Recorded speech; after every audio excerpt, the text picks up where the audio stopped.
ayan, shoring kami, shoring works.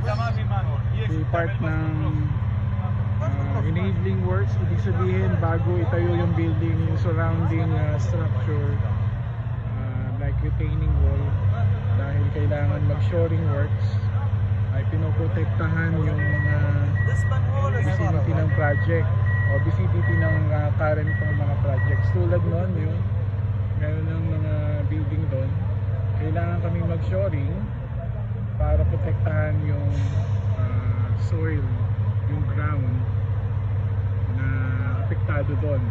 So nakikita nyo yan, mga steel na yan, yan yung shoring na tinatawag na soldier piles.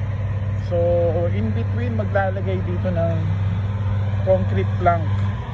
Yan, nakikita nyo yan. So yan yung shoring works ng building.